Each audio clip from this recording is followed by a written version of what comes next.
Hello, everybody. Something like occurred to me. Sometimes I just get like sort of things in my head and think, "Oh, I can make a Lorne video about that." It's like do you know what I mean? It's like what a fucking strange reality to exist in.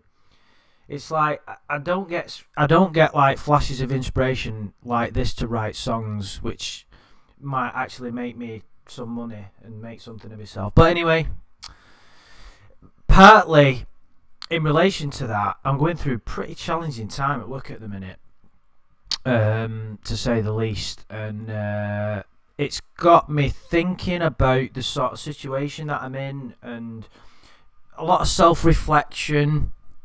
And naturally, when that happens, you start to sometimes blame yourself, blame other people, blaming, from like a smaller aspect. You sort of blame the people that you're with in the organisation, and then you look at the whole country. Because I work in the public sector, the list, the blame goes on forever. In the public sector in the UK at the minute, there's massive cuts across the board. In every kind of in every public sector, whether it be like the healthcare or the police or ambulance, whatever, mental health care, things like that. All that is challenging for everybody. So I found myself in this position, which is, it's like I said, it's very challenging to say the least. And what I've been thinking about is like the decisions that I've made throughout my career, long term, short term, what I could have done differently. And then naturally, the kind of person I am, I start to look at it on a larger scale and my place in the world, and also my place in the universe. What's kind of led me to this path. What overall lesson is trying to be taught to me. I don't believe in just luck. I'm not one of these people that just will say, "Oh, fucking hell, I'm so unlucky. I'm so unlucky." I don't believe in luck. The universe is magnificent in its complexity and order. There is a reason behind everything. Nothing's random. That's a fact. Even seemingly random events have a greater meaning. Everything is connected to everything else. That's proven in physics. Physicists have proven that. Anyway, I'm going off on one before I've even mentioned Lorne. But the point is, like I said, a lot of self-reflection personally has led me to sort of question. Responsibility is obviously what this is about. So, responsibility for my own life.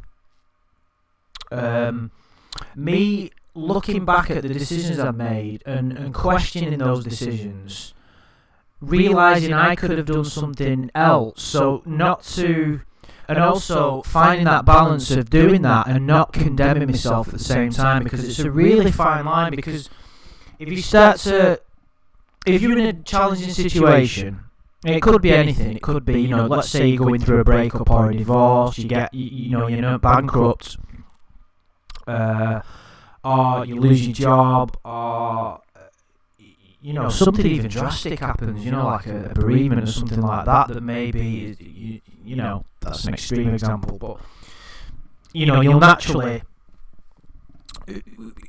you could condemn yourself and start, really torturing yourself. Oh God, why didn't I do such and such a thing? It's terrible. I'm a terrible person. Or I've really fucked up. That kind of thing. But also, so you got to take responsibility, but not condemn yourself, which is what I've been trying to do. And that's led me to sort of think about a favourite example of extreme manifestation of various negative, human conditions, which is Lorne. So the theme is obviously about taking responsibility for your life. And what it's kind of led me to believe, well, not believe, but I know this to be a deeper truth, is that you have to take responsibility for everything that happens to you. Everything. Even something that is ridiculous as something that would seem totally random. Of course, things happen to you that you know, you can't take responsibility for, and you shouldn't. Like, you know, let's just say you sat at home watching TV and then someone bursts through your door and hurts you. You know, what responsibility are you taking for? Can you take for with that? Not much, but most things that happen to you, you can take responsibility for. If you look at Lorne, as we all know, don't want to patronise anybody who's a long-time Lorneographer, or even, you know, somebody who just took a casual interest in it. We all know that his biggest downfall, it's his only downfall really, is he can't take responsibility, even to this day. We know that to be true. Even when in one of the Ramona calls where she goes, Lorne, you don't take responsibility. He's like, well, nobody else takes responsibility, and that just summed it all up beautifully. He doesn't kind of see. He doesn't have the ability. Well, no, he does have the ability, but he chooses not to, in a way. Everything that's happened to him. The reason I chose this picture here that you see on your screen, I don't know why I'm moving my mouse around, you can't see it, but the reason I've chosen that picture you can see on the screen now is because that typifies what I'm talking about, or should I say that image visualises everything that I'm talking about here. Is that, look at that situation. There he's in the interview room. He's got his, I love that photograph so much. Not because I enjoy seeing him suffering, because really his suffering isn't real. It's kind of self-imposed. Most suffering is like that. Most human suffering is self-created. The high majority of it. And what he's going through there it is. Because really, if you compare what he's going through there compared to what he was like 2 days ago, there's not that much difference. He's not lost an awful lot. He thought that he was going to have this fairy tale romance, which was never a reality. There was nothing there, was there? There was no person there. He created it all in his head. It was an illusion that was going to burst at any moment. Even if it hadn't have led to him being arrested, it was never going to go anywhere. Let's just say that it was a parallel universe, and as we always like to theorise that Kayla was real, let's just say, for argument's sake, that relationship would have come crashing down at any minute in the most grandiose way. So he's got his... What I'm trying to say is there's not... When I say there's not what's changed, right, from here to 2 days ago, an illusion has been destroyed. That's it. That's all that's happened, really.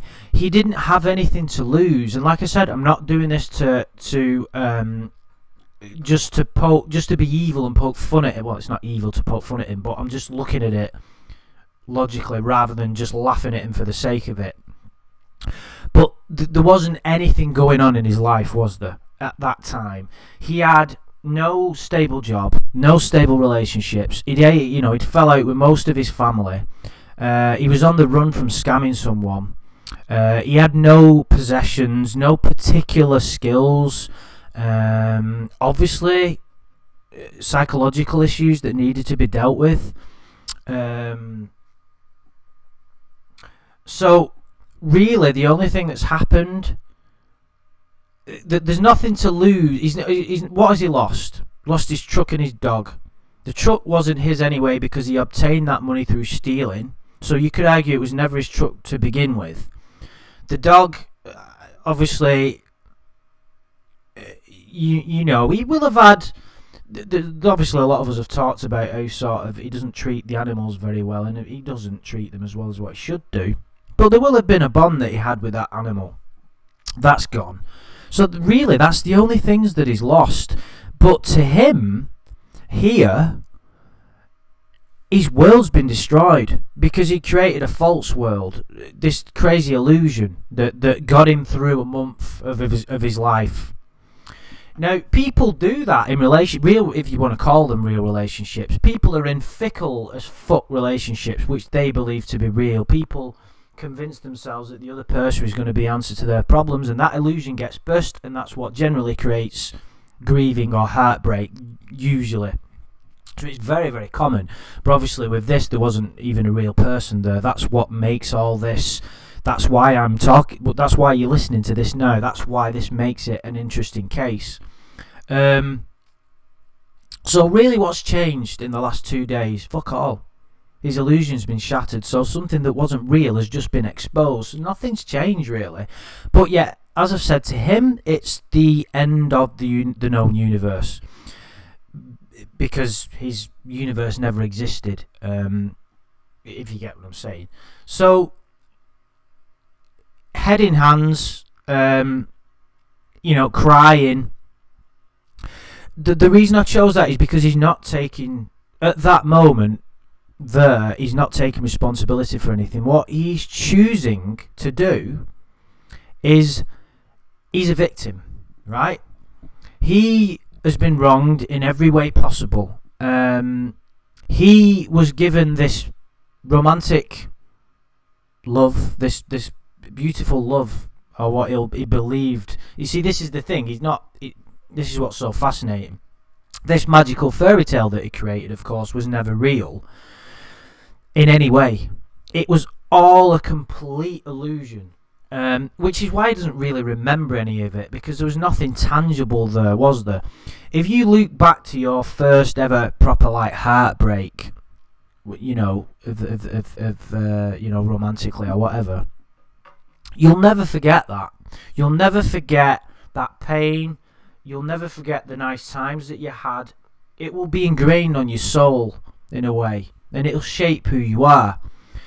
That's not been the case with him because there was nothing real. And when people ask him about the chat log and go through the phone calls and all that, he doesn't remember any of it. And he probably doesn't. Some of it's bullshit, some of it's true. He doesn't remember any of it because really it didn't mean as much to him as what he thought it. At the time it did, but he didn't. There was nothing there to begin with, so it's not going to have that much of an effect. Excuse me, just taking a sip from my tea. So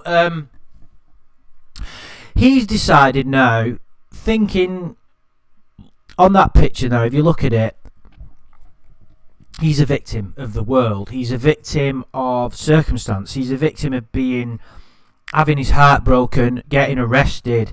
He's choosing to... That's where all the tears come from. We've always sort of... The question's been asked many, many times. Where do those...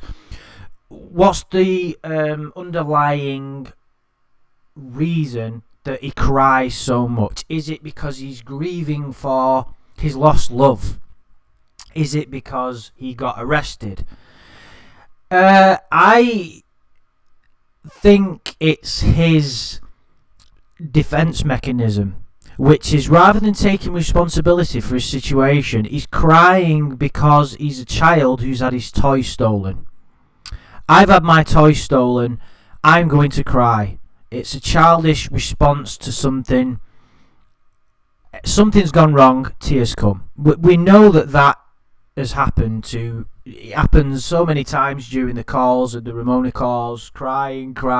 It's funny because there's a comical element to it. It's funny because it's almost not, you can laugh at it because there's a certain illusion that spills throughout the whole saga. Nothing's quite real, and really he kind of knows it deep down. He kind of, but it's easier for him to live that illusion. It's more comforting to continue to live this illusion than face up to the harsh reality of his life, which is exactly why he does it, and it's exactly why he's got his head in his hands here, and he's like, well, you know, I'm a victim.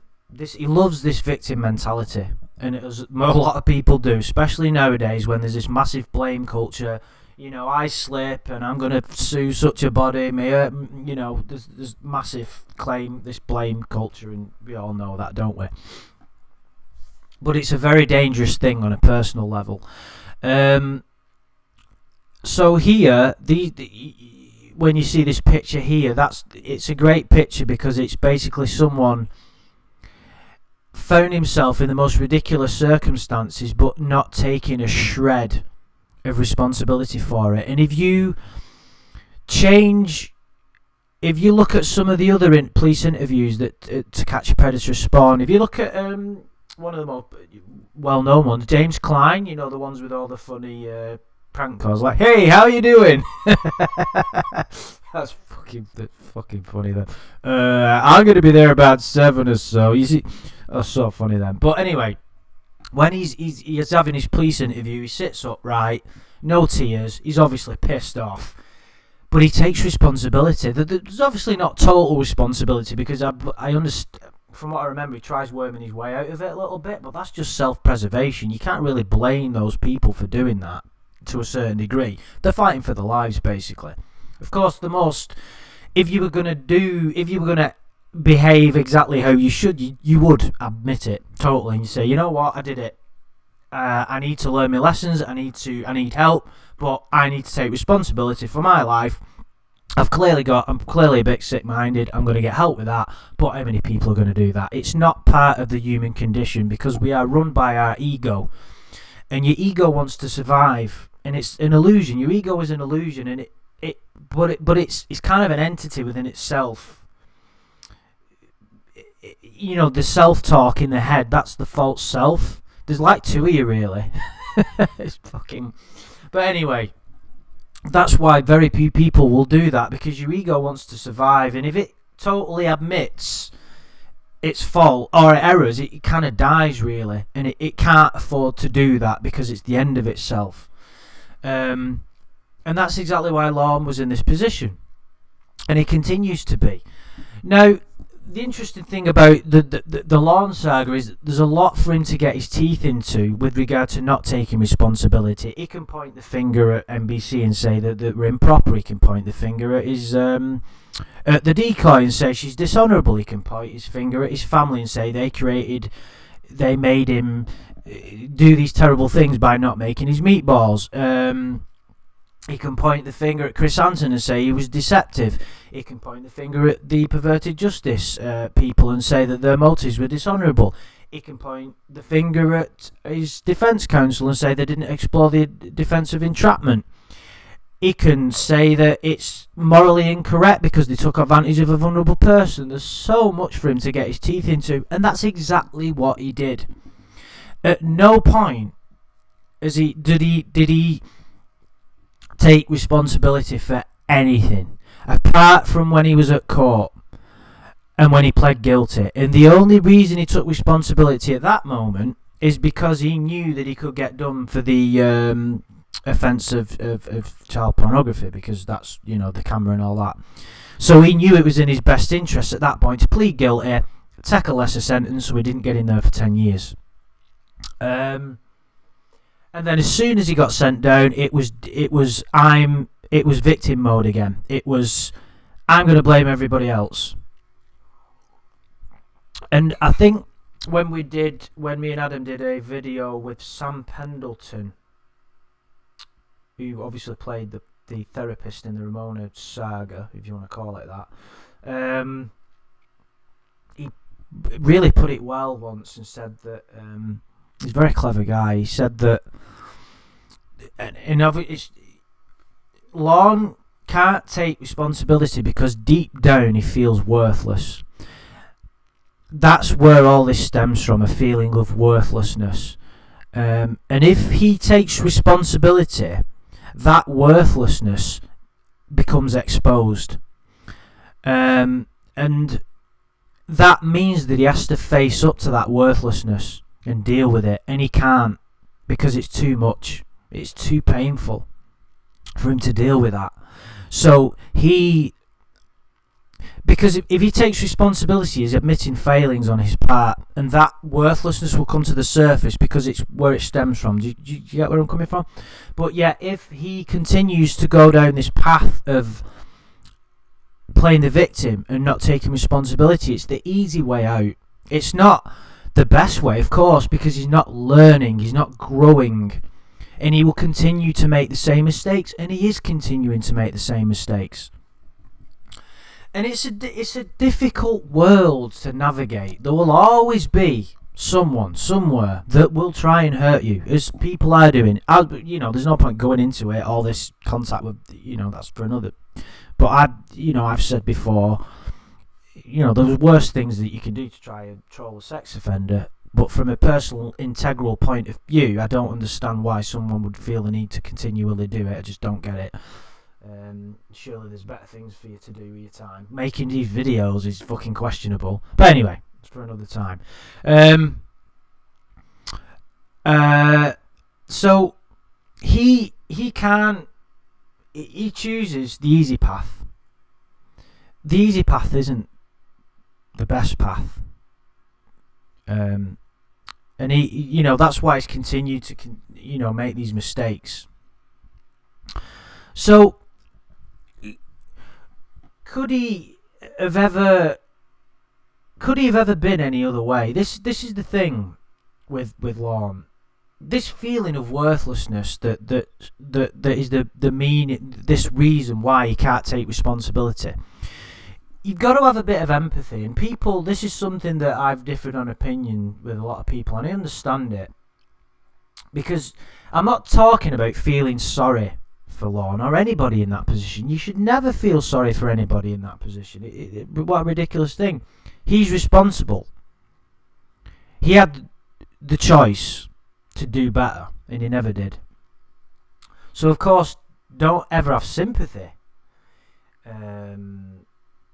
But empathy, if you have empathy, it basically what that does is you are then able to see through what you might see as evil. It basically, true understanding and empathy allows you to see the illusion of evil. I don't believe evil to be anything tangible. If you look at the chat log, right, the whole pornography,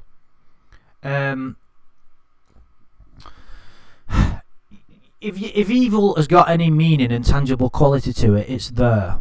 Because he's manipulative, he's trying to manipulate, control the life of a child for his own sexual gratification and his own... if evil's got any meaning, then that's it. There's worse, but it's pretty bad. I think we can all agree. However, Lorne's a human being, like you, like me. There's not that much difference. We're all made of the same stuff. There's some spiritual teachings that say, if you had led... Well, it doesn't mention Lorne in any of these spiritual teachings, but if you, in your deepest reality of who you are, had led the same life, if you'd been born Lorne Armstrong and been exposed to exactly what he did, or was, and all that, you would have done and made exactly the same choices that he did. And there's a certain truth behind that, because really, we're the products of upbringing. As soon as you leave your mother's womb, you're exposed to everybody on the planet as a unique set of infinite variables that determine who you are. The culture you're brought up in. Immediately, you're dependent on your mother 100% for your development. So, all that, how you treated, how you fed, everything, your brothers alike. If you look at Lorne, he was the youngest brother, so there will have been a various amount of bullying that went on and ridicule. That's where this feeling of worthlessness comes from, and also the fact that his mother will have been struggling to raise him. I think he was the fifth brother. There weren't much money going around. The father left Lorne when he was very young. Bunky nicked his toy and that messed with his head, and his dad just stood there and watched it unfold. So you then start to, this evil then has a reality. Kind of contradicting myself, but the evil that you think is just evil, then when you understand where it comes from, it's not just evil anymore, is it? There's a reason it occurs. You know, it's like he's not just born evil. He's not just come on the planet to create terror. It's like, where did this is where it stems from. So you understand what happened. He struggled in relationships through his adolescence, and then obviously, you know, I could talk about this for ages, but that's created the kind of bizarre. He obviously didn't have a proper girlfriend. Fuck knows when he had his first sexual experience and how that happened.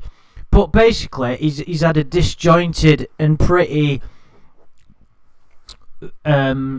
bizarre sexual life, which is and you know, he's struggled to maintain relationships.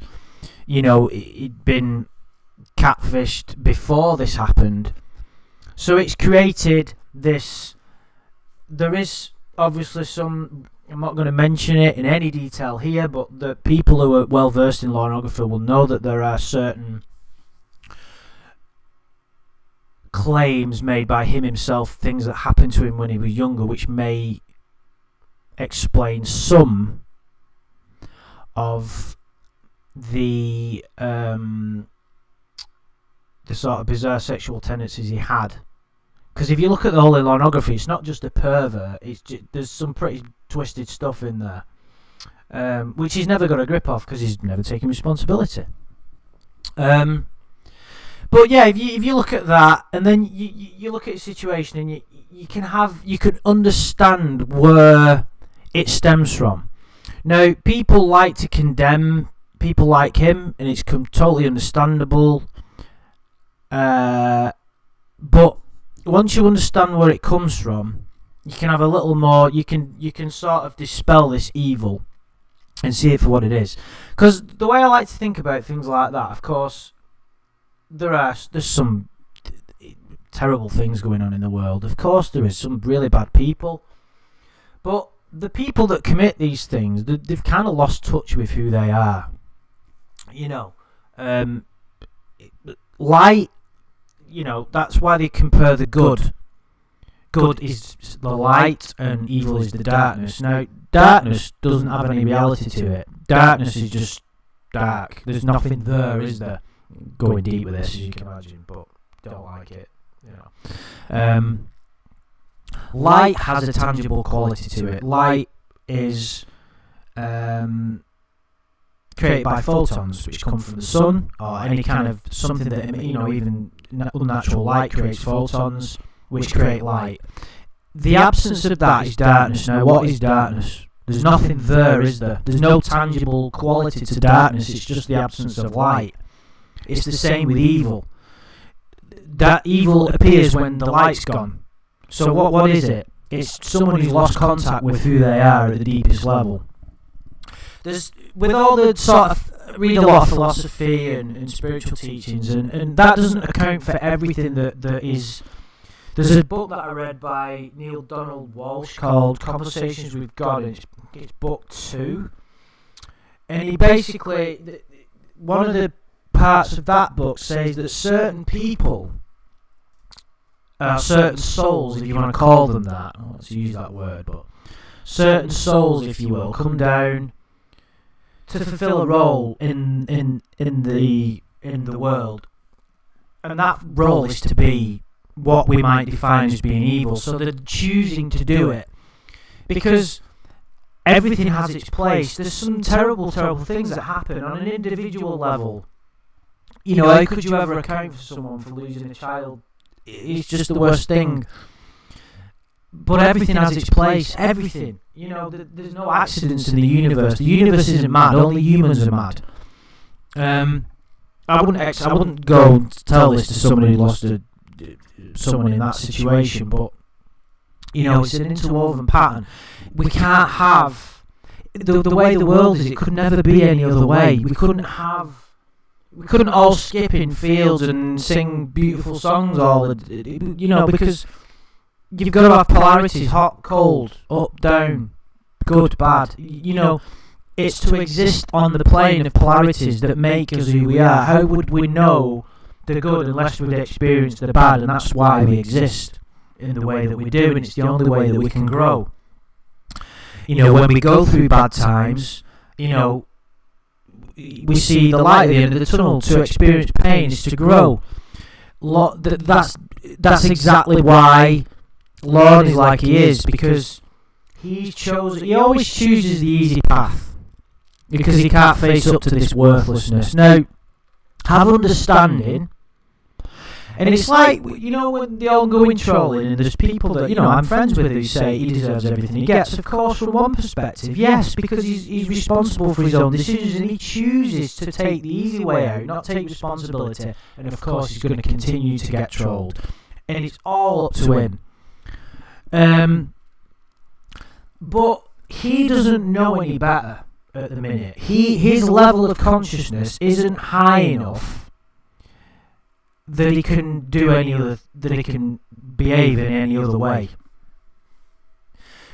He will eventually, like all of us, will reach enlightenment. We're all on a journey, an eternal journey. It says in the Bible, every blade of grass will reach enlightenment. But that is pretty deep. I love reading stuff like that. But one of my favourite sort of quotes in the Bible is this is obviously a translation, but Jesus said on the cross, "Forgive them, for they know not what they do." And I just love that. It basically means that a person can only act upon their level of consciousness and due to their mental conditioning. Now, Jesus was believed to be, whether you believe in him or not is irrelevant, but he's believed to be a very enlightened being.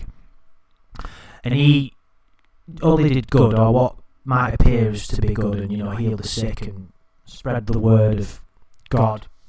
And he was condemned and got put on the cross. Everybody's going to have their enemies, no matter what it is that you're trying to say. And he said, "Forgive them." His first words were, "Father, why have you forsaken me?" In other words, playing the victim. It was resistance, his last utter of resistance. Why the fuck? And then he surrendered. And that's the meaning of the cross, to surrender to pain. Surrender to the present moment. Whatever is going on, there is a greater purpose. And that's why he said those words, "Forgive them, for they know not what they do." In other words, it's nothing personal. As hard as it is to believe, they weren't having a go, but it wasn't a personal attack. They didn't know what they were doing. That's what he's saying. How could they have acted any differently? And it's the same with Lorne. How can he act any differently? Well, have I just compared Jesus to Lorne? Well, I'm not. I didn't mean to do that. Oh dear. Fucking hell, I'm going off on here, aren't I? Lorne doesn't know how to behave in any other way. He exists through his mental conditioning. What he's chosen. Of course, he can't just make this leap and accept responsibility for what he's been through. This is this balance, right? This is my situation, what I was talking about before. I have to take responsibility for the situation that I found myself in. It's a very challenging situation at work. It's not impossible, but it's very challenging. I could blame the government for the cuts they've imposed on the public sector. I can blame the senior managers. I can blame all sorts of things. But ultimately, I have been chosen. I was given this path, and I've made some poor decisions. It's simple as that. I'm not condemning myself because I didn't, at the time I made those decisions. How could I have acted? How could I have behaved any other way? How could I have chosen to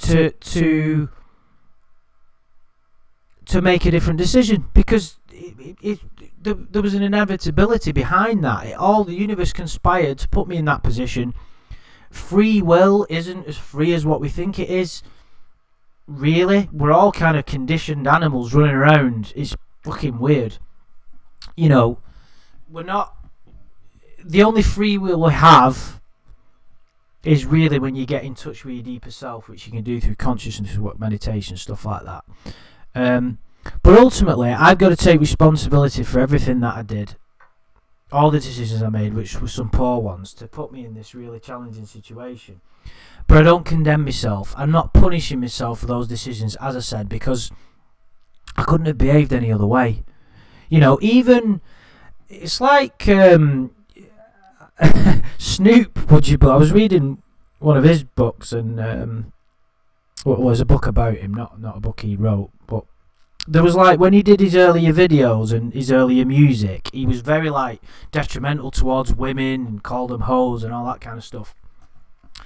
And he was asked about it, and he said, you know, do you kind of, because he's changed, he's grown quite a lot, really. I'm not saying he's like an enlightened master, but, you know, he's quite a wise guy. And they said, do you feel bad for like how you portrayed women and the things that you said? And he said, well, no, because I didn't know any better. I didn't know at that time that was how I was behaving. How could I have made another decision? So that's the thing that Lorne can't do. His level of consciousness now is stuck where he doesn't condemn himself. He doesn't take responsibility. He doesn't do either of that. He blames everybody else. It's everybody else's fault. Everybody's. It's his family's fault for not giving him, you know, his siblings' fault for not giving him deviled eggs. His ultimate explanation for what happened has always been, I was messed up at the time.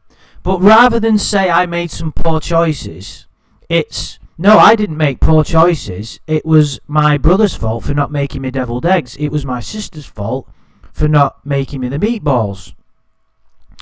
When really, what he should say is, oh my God, look at what I've done. I need to get a grip of this. It's fucking very hard to do. Very few people will take ultimate responsibility for everything that's happened in their lives. But it's massive. If you can do that, it gives you so much power. Tea's gone cold. Do you ever take a sip of tea or coffee and you forget it's gone cold? Ugh. Horrible. What was he up to? Very few people can take responsibility for everything, but it gives you so much power if you can do that. It's like this. The situation I'm in at work at the minute. Everything's been restructured, and basically I built up quite a good relationship with a few people that I work with on this group. I work in this particular department, and because of the cuts, it's all been public sector cuts. It's all been changed. Basically, all the people that I'd become very friendly with over the years built up a really strong bond. I mean, one of the guys, I went to his wedding and all that. So, really good friends I've made. All that's been taken away from me. For one of the reasons is the guy that was put in charge of this particular group. It's like a group that a little team that was put together to put everybody in these new departments. Some get kept with their friends and some don't. The guy that ultimately decided the fate of everybody else is someone who is very, very well, I've not met one person in the whole organisation that's got a good word to say about him. It's quite well known that he basically he's a very geeky guy. There's nothing wrong with that, but you can't have a proper conversation with him. He just very few personal skills. Looks a bit strange. As I understand it, I didn't know him when he was young, but there's very strong evidence to suggest he was bullied quite harshly when he was younger. And also, we know people who know him when he was like a teenager, and we know it to be a fact that he got bullied then as well. So what has he done to try and resolve that? He's got himself in a position of power. It's so people can't hurt him anymore. He's basically trying to deal with this bullying. Now, the consequence of that is he's like a robot. There's like no human element to him because he's been hurt so much. I have never ever got on with him because I struggle with people. One of my strengths, and I've got lots of weaknesses, is that I'm pretty good at communication and dealing with people on a one-to-one level. It's one of my strengths as a person. I have natural empathy as well, I'd like to think. But when I speak to someone who hit like him, and there's kind of like it's like there's nothing there, and I struggle, and I've never got on with him ever. And he's like in a higher position than me, and he was off for a few months, and then he came back, and we were all having a meeting, and he burst through the door and went, "Oh, everybody, just to let you know, I'm back." And I was like, well, it was a very strange thing to do at that time, and it was a total egotistical thing on his behalf. It was, I'm going to tell everybody I'm back so that I get gratification from everybody, and then I can impose my power on people and tell them all that I've got the ability to change everybody's lives. So he basically announced at that point that he's responsible for moving everybody around in these different departments, and everybody was pretty scared at that point because they thought, shit, he's making decisions that's going to affect our lives. And I've not met one person that's got a good word to say, but some people get on with him to a degree better than I do. I just can't. Anyway, I immediately just walked out of the office because I couldn't stand what I was listening to, because it was all about him. It was, look at me, look at the position I'm in, look at what I can do to you. I couldn't handle it. So I walked out of there, looked at him, didn't say a word, and left the room. Anyway, 2 months later, all the decisions have been made, and I'm the only person within my current group that's on a group on his own. Now, it could be, I've heard quite from reliable sources that it was a deliberate thing done by him because he doesn't like me. Now, I can very easily blame him for that and say, this is if it's true. I don't know that to be 100% true, but there's strong evidence. Now, taking responsibility for me is, I've got to look at my own behaviour there. I shouldn't have walked out of that room and behaved like I did. I should have had empathy for the kind of person he is and said, okay, this is who he is, this is what he's done, I can't change that. Stay there, be civil, and go, okay, it's good to see you back. Even though on the inside I might have been raging, but my actions at that point have resulted in me being in this situation where now I'm on this group. It's not happened yet. It's not going to happen for a couple of months, and there may be a way out of it. It's not all bad. So I have got options, but the point is, there's a good chance in the next few months I'm going to be completely on my own in this group, which is going to be very challenging. I've got to take responsibility for that. The easiest thing in the world for me would be to condemn him, condemn the organisation, condemn all the cuts that have gone on in the public sector, but I can't do that because what am I going to learn? Where's it going to get me? I'm taking responsibility for my situation at the minute. I'm taking an exam. I've applied for a different job within the organisation. Whether I get it or not, I don't know. I've already started revising for the interview. I've already started revising for my exam. I will never be best mates with that guy, but I don't hate him. I struggle with it sometimes because I saw him recently and I just couldn't bring myself to even. I've had visions of me beating him up. Of course I have. I know that that's the wrong thing to do, but I have to take responsibility for it. I should have dealt with it differently and it would have played out. I can't condemn him for the life he's had, if you get where I'm coming from. And Lorne, don't mean to go on about my own self too much, but it's kind of a relatable story about taking responsibility. Lorne's situation is like that, isn't it? The easiest way for him has always been to blame other people. It's the quick and easy path. That's what generally leads people to be bad, is because they can't take responsibility for everything. You've got to take responsibility for everything that happens to you. It's like, I went through like a really bad. I've mentioned it before, but we've all been through bad breakups. That have involved like children and things like that. It'd be very easy for me to condemn that person and go, "Oh, she fucked me over," blah blah blah. Well, no, I chose to get with that person. I chose to stay in that relationship. I chose this and I chose that. It was me. It was nobody else. I can't alter another person's free will. Everybody's responsible for their own stuff. And generally that's what happens in men, in romantic relationships.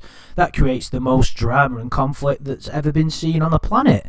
And the normal human reaction is to blame that other person. They're a bitch, they're a fucking idiot, fucking piece of shit. No, you chose to get with that person. You put yourself in that position. You take fucking responsibility. It's as simple as that. Don't ever fucking blame everybody else for your own fuck up. But at the same time, don't condemn yourself. That's the important thing. Take responsibility, but realise at that moment in time that you didn't know how to make another decision. You didn't have the ability.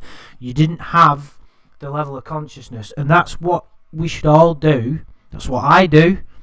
I'm not saying it's for everybody, but I'm doing, I read spiritual books, I meditate, consciousness work, things like that. Always try and raise your level of consciousness, become a better person. You've always got to strive to something. Always. No matter if it's to become a better fucking cleaner or a better musician, whatever, you've always got to strive to something and to be, to self-inquiry and all that kind of stuff. Always try and become better at anything. And if you look at, as I've said, we know that it's nothing new to anybody. This what I'm saying about Lorne taking responsibility, we all know it.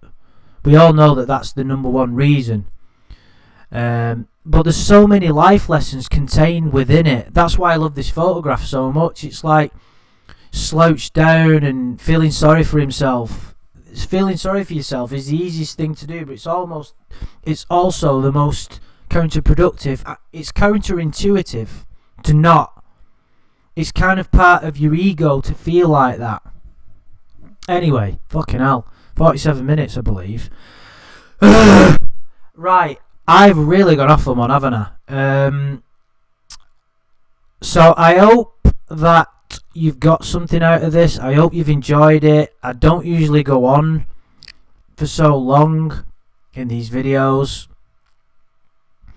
There's gonna be some more coming, I would imagine, in the future. I'm gonna probably do some more videos with Shin's Koala, which we went over the lawsuit. Really enjoyed that, so there's gonna be some more of them coming soon, hopefully. So guys, please leave any comments. Like I said, I apologise if it's not for you. I've gone pretty deep, but that's just the way it is. So leave any comments that you want to, and I'll speak to you soon.